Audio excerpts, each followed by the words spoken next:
Au nord de Paris, un immeuble de logements sociaux vient d'être construit avec 3 objectifs. Le premier est une intégration harmonieuse dans son environnement. C'est un bâtiment qui occupe un site tout particulier qui est à la confluence de plusieurs flux assez dynamiques, celui du métro, celui des piétons, celui des automobiles. Bref, un environnement assez, entre guillemets, hostile sur lequel il fallait s'implémenter pour mettre 16 logements sociaux et un commerce. Il s'agit d'une parcelle d'angle qui est quand même extrêmement visible, avec un bâtiment classé au monument historique qui est la Rotonde. Donc nous avons des prescriptions effectivement à la fois d'intégration mais de présence pour construire l'angle. Les 2 autres objectifs concernent l'un l'isolation acoustique et l'autre l'isolation thermique. Acoustique parce qu'on est à proximité du métro aérien.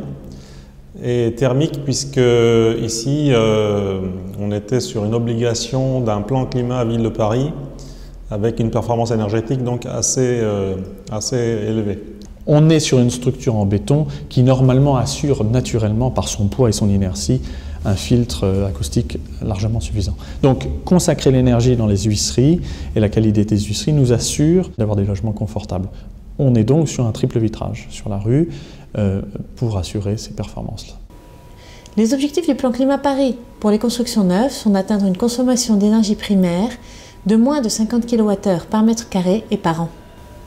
La particularité de ce bâtiment, c'est d'avoir immédiatement conçu l'isolation par l'extérieur. Ça contraint l'architecture à un type de matériau très rapidement.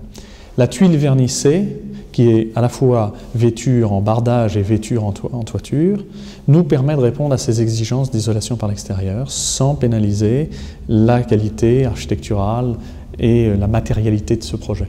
On a posé des panneaux solaires thermiques pour réchauffer l'eau chaude des futurs locataires. Et si on a choisi le CPCU, c'est parce que le CPCU, c'est un chauffage urbain qui utilise pour 50% de la production de son énergie le recyclage des déchets qui sont brûlés pour produire l'énergie.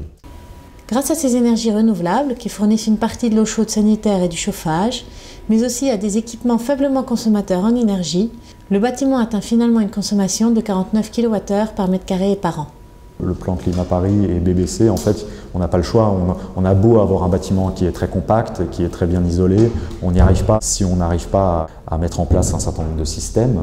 On est très fiers de cette réalisation, surtout compte tenu de la capacité qu'on a eue à travailler avec l'entreprise et avec la maîtrise d'ouvrage, de vraiment transformer l'image qu'on avait et les souhaits qu'on avait en réalité. Je vois beaucoup de gens qui passent, qui s'arrêtent, qui regardent, qui font des commentaires, qui sont contents d'avoir ce bâtiment à cet endroit-là, quoi.